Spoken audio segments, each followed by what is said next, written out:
ain't doing that. We're doing the Dingo Pictures Balto movie. April Fools. And then she kidnapped him. The only man to ever show her kindness. That's the dumbest thing I've ever heard. Who would play if you had to pick Dare? Oh, jeez, we're talking about Wonderpark. We're talking about Wonderpark, that animated movie I've never seen. How bad could it be?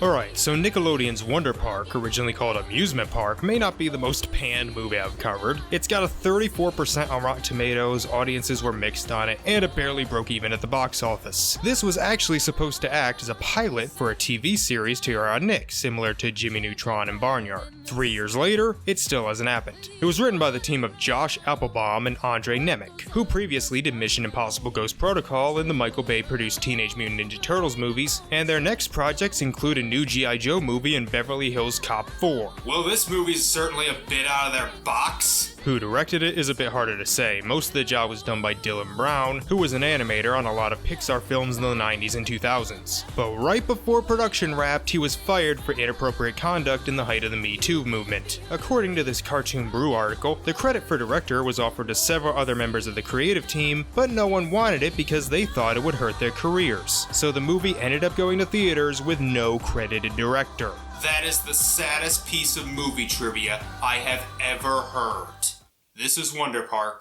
So we start out in Wonderland. Yeah, not Wonderpark, Wonderland, because Disney would sue them, I guess. The most splendiferous amusement park ever. Okay, we're gonna have some fun. So, you want a fun drinking game? Take a shot every time they say the word splendiferous.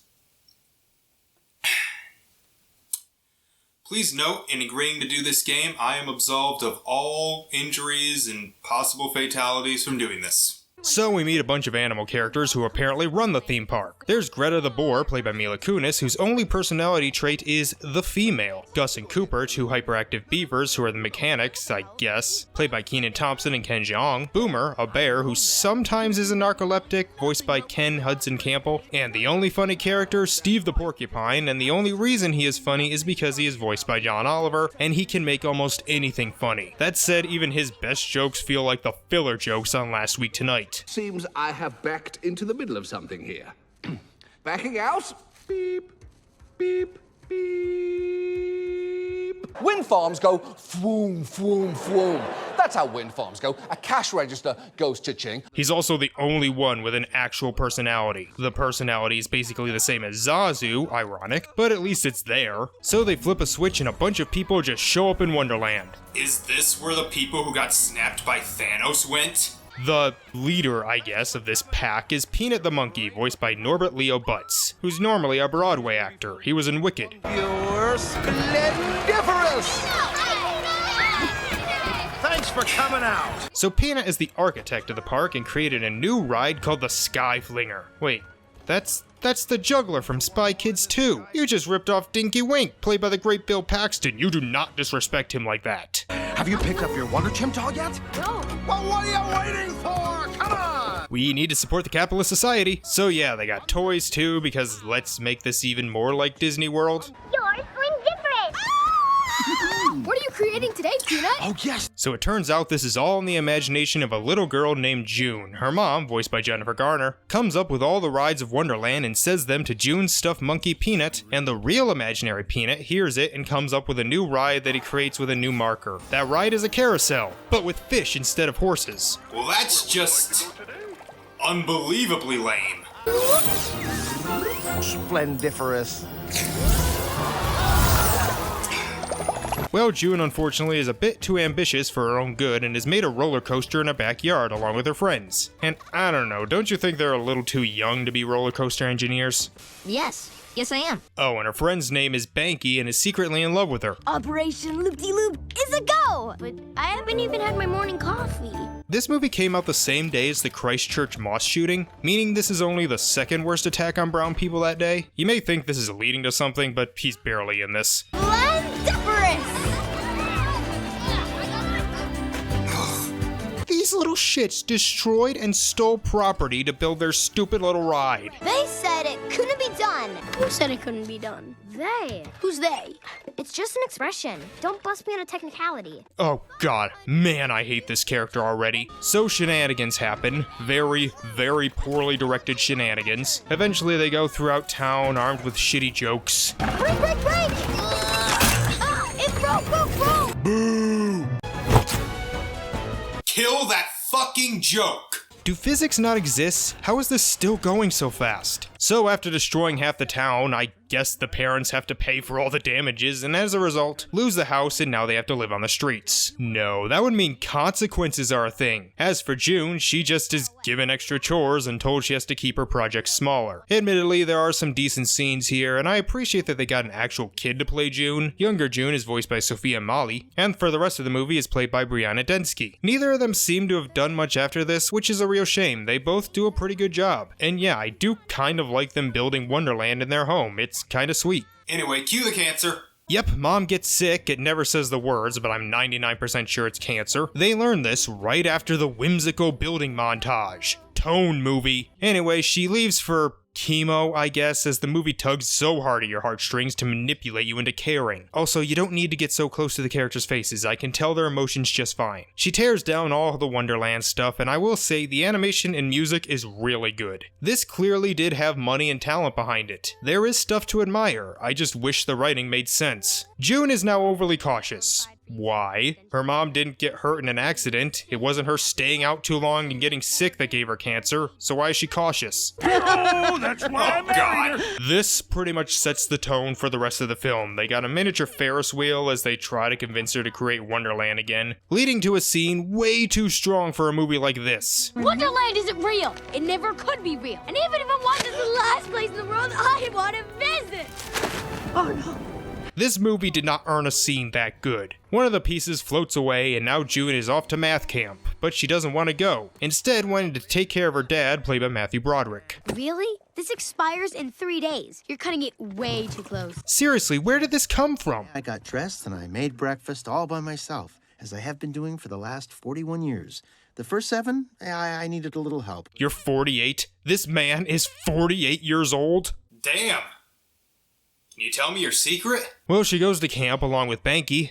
Okay, everybody here is heading to Camp Awesome, right? Man, Miriam Pataki's life really improved once she gave up drinking. No, seriously, that's Kath Soucie. By the way, when has this girl ever been shown to be good at math? I barely know a thing about her other than she has an active imagination and has caused thousands of dollars in damage. Well, she has a vision of her father turning into an LVM scrote without the influence of 2 X chromosomes to guide him, which again would mean something if her mom got hurt in some kind of accident. And so she sets up a plan to stop the bus so she can go home. And how do they do that? Oh no. I don't think I'm feeling very well. I don't think I can hold it down. Oh no. It's here. It's here. Oh, This is what would happen if Food Fight had good animation. Like, you're still stuck with the shitty jokes and bad directing, but if the footage wasn't stolen, this is probably what we'd get. June sneaks off and thank God they don't do a head count because the bus just leaves without her. June's mauled body was found in the woods 5 days later. One of the pieces from the burned map shows up and I guess Robert Zemeckis took over directing for a few seconds as she chases it, eventually finding an abandoned roller coaster cart. Being the overly cautious character she is now, she wouldn't get in it, right? No, of course she does, because June is whatever the movie needs her to be. Now she's completely forgotten about her dad and just wants to ride in the cart. Which of course takes her on a wild ride that nearly gets her killed. Again, aren't you supposed to be smart and cautious? She survives and goes out to see the remains of the theme park that she created in her imagination, and the biggest reaction to this is... Peanut. I'm in Wonderland. Kid, you just came across your childhood make-believe theme park in the middle of the woods and that's all you got? Didn't this director work at Pixar with Brad Bird? Remember how he introduced Tomorrowland? This movie is horribly directed. Which, I mean, technically it doesn't have a director, so it kinda makes sense. Well, that's enough whimsy. Time for an action scene as the animals run towards her, being chased by something. Okay, here's an example of how the action scenes go in this. Regroup at Rock and Road! Skipping to safety, la la la la la! Gus, gnaw that awning down. I'm on it. Cooper, start the pump. Yep. Steve, I'll draft up an exit plan. you're the bait. Yeah, of course I am. Protect her with your life. hey, Boomer, what is going on around here? What does it look like? We're at war! These things, called the chimpanzee zombies, are destroying Wonderland, but thankfully, through confusing shit, Steve gets them on a rocket. Great. Now are you gonna give them the message about the power of friendship or something? World-class bait. Holy shit! They just blew them the fuck up! I kinda respect that. Boom, baby. Foot 5, foot 10. Oh, yeah. Ow! Now you son of a foot tip. Shut the fuck up! After some yelling and movement, June meets the animals from her imagination, which she just is like, hey, how you guys doing? So it turns out something called the darkness is destroying Wonderland. What happened to this place? The darkness happened. It came when clockwork swings began to slow and brought with All right, it... bring it down, Gandalf. Oh, Peanut tried to defeat the darkness himself, but was taken by the chimpanzee zombies. June tells them the truth, and they have a hard time believing her. That's gotta be the most... splendiferous news ever! Ah, been a while. Showing some restraint. Why don't you just go back to sleep, Boomer? No. I refuse to make an okay boomer joke because it was set up too easily for me. Anyway, time for another chase scene as the juggler, because that's what it is, starts attacking them. You're splendiferous! Again, this chase scene is terrible. I can barely tell what's happening. Although I can tell June tries to leave but gets transported back as something is making it so she can't leave. But she was just gonna leave them and save her own ass. Greta saves them, and once again, this was funny. If this whole movie is just the gang ruthlessly killing the chimpanzee zombies, it might be good. They hide, and here's something I've noticed. Watch this. I was so worried, I didn't know what to do. I started baking marshmallow We calzones. lost Happy Land, Boomer. We did? Oh my. That's over half the park gone now. I'll talk more about this later, but just remember this. Boomer says June can fix the park and thus the exits would work. We're all figments of your imagination. I wouldn't put it exactly. Oh, an existential crisis. I knew this day was missing something. Again, I'm confident John Oliver is just ad-libbing all his lines because there's no way this script could come up with a line that funny. Hey, isn't your mom dying and you were worried about your dad? Anyway, on to adventure. They try and fix the timer doodle or whatever, and once again, watch this. Must be that one of the gears is jammed. Eureka! She's fixing it! We're witnessing a miracle. More of a diagnosis, and certainly not a miracle. Again, just remember this. I can't see. My name's covering it. What the chuck? Unsplendiferous. Not to worry.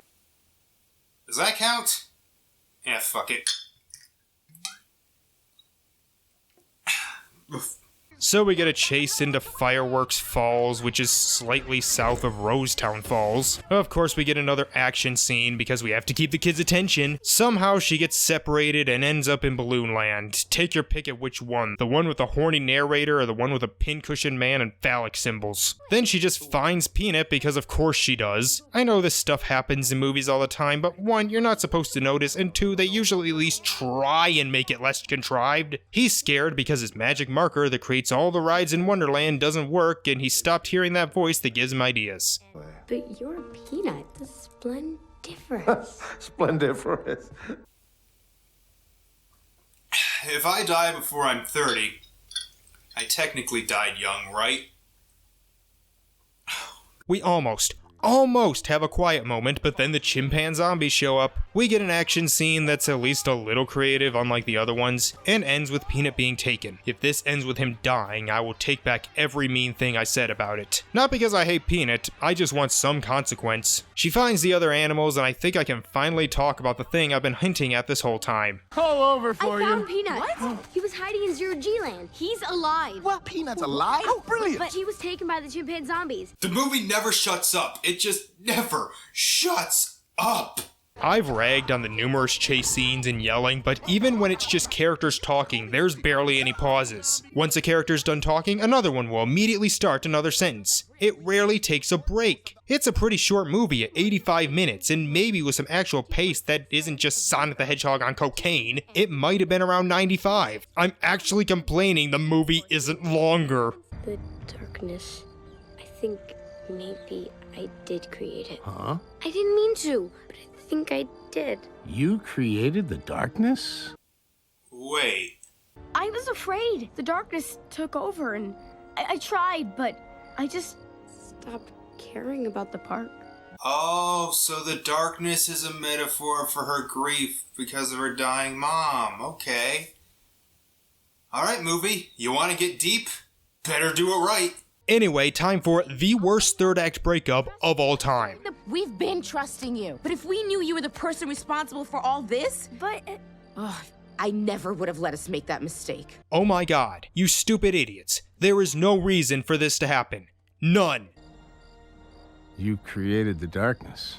And she wants to fix— oh my god, why am I arguing with this? You know, this doesn't mean much either. She didn't enter Wonderland till a half hour in. We're at the hour mark. They've had about 20 minutes of screen time, and most of that was just them running. I don't care. So June figures out what she needs to do and sets up an elaborate pulley system to control the juggler thing in order to fix the bridge so they can get over it. Okay, seriously, how can she do that? I know she's apparently good at math, and yeah, she made the park at the beginning, but that was with the other kids' help. And hey, the animals come right back and forgive her. Maybe we didn't need that breakup, and it would make more sense if they helped her. You know, so they can have a purpose. And then, for some reason, Boomer's on a roller coaster. Yeah, they put him on there because we need another action scene. Hey Boomer, just get off the goddamn cart. Nope, he falls, blah blah blah. What's the point of this? if we don't turn Boom around, He'll be fried like a funnel cake. Hey June, maybe you should have tore that down to make sure that didn't happen, but who am I to question the great and powerful June? Half of this movie is just action scenes that only happen because of the character's stupidity. And because of licorice, they all make it across. Just go with it. They find that Peanut's about to be tossed into the darkness. No.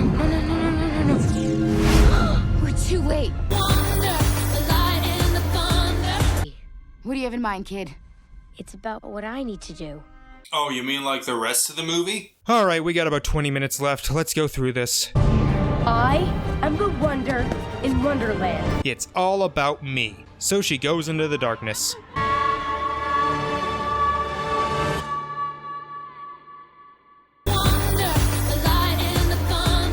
I know I just used that joke and I use it all the time, but goddamn have I never wanted it to be more true than right now. No, she finds Peanut and is able to get him pretty easily because, again, she's perfect. This scene could have been good. Peanut said that his inspiration, aka June's mom, is gone and fears she won't come back. But June assures her that there's a chance. Not a bad way to look at it, but I think what would have made it even better is if she said, and even if she doesn't, that doesn't mean you can't create without her. No, instead June just tells him what to do. Bendy straws, That sounds like a splendiferous idea. Even completely hammered, I can tell you that straws are not a splendiferous idea. They make it out of the darkness and save the others from the chimpan zombies, and then we learn this. If we all end up crashing to our collective deaths, I just want you to know, I burn for you, baby. I burn hot. My oven is on extra flame. Okay, I guess Steven had a crush on Greta the whole time. Thanks for letting me know that with 10 minutes left. June learns that they have to spell her name on the timer duty what's-a-doodle or whatever because, again, this is all about her. Mom, you weren't writing over the clocks. You were telling me how to fix it. How to jumpstart the clocks back to life. Wait, did she know this was all real? They do it, and at least the other characters contribute, and all of Wonderland goes back to normal, including bringing back the people who, again, I'm pretty sure were kidnapped off the street.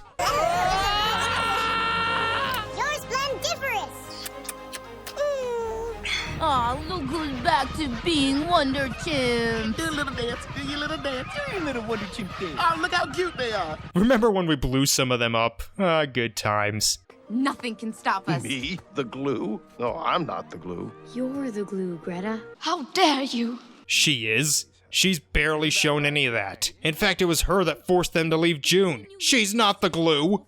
Darkness. It's still there. Maybe it'll never really fully go away.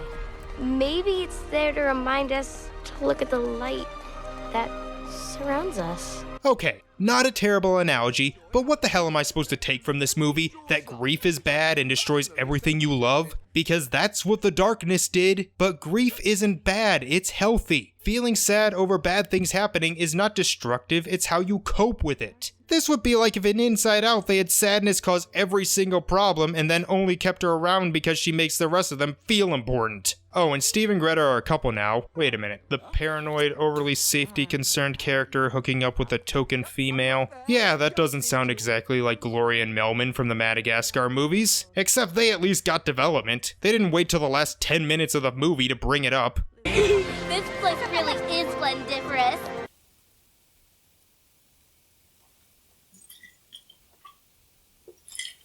June goes home where no time has passed because Narnia, and she's all ready to create again, with or without her mother. But wait, someone's at the door. I now have a 14-year-old toothless cat. God damn it, Stacy! No, of course her mother comes home looking great for just going through chemo, and she doesn't have to feel sad anymore. See kids, no matter how bad something may seem, no need to be sad because everything will always turn out fine. Now that is splendiferous. Oh, for fuck's sake. Just because you come up with a creative word doesn't mean you have to use it 500 times. Wait, it's a real word?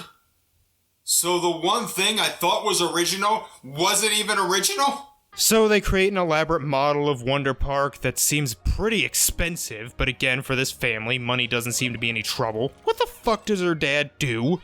It was another day in Wonderland, the most splendiferous amusement park in the world. Oh, God!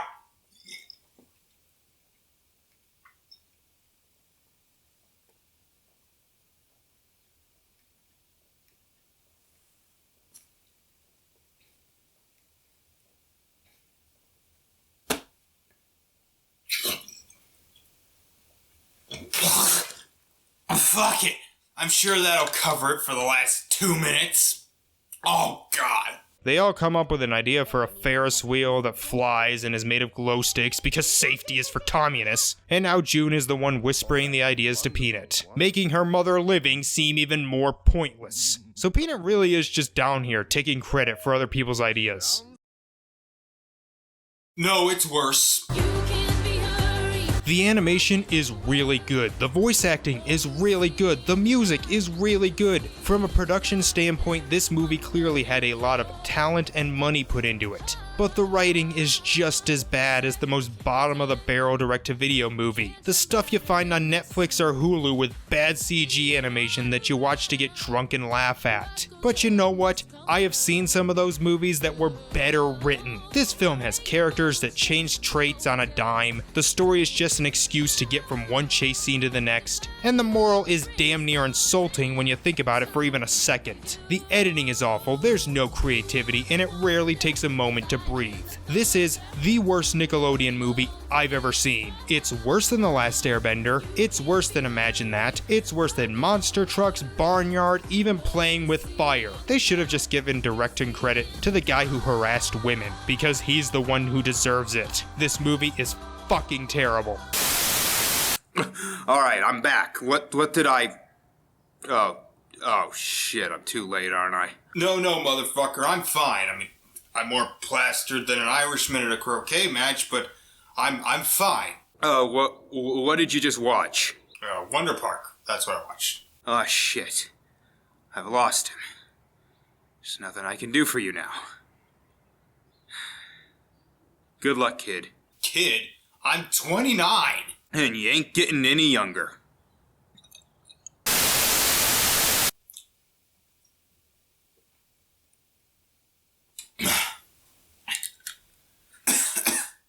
Alright. What's up for 2020? Oh, Jesus Christ!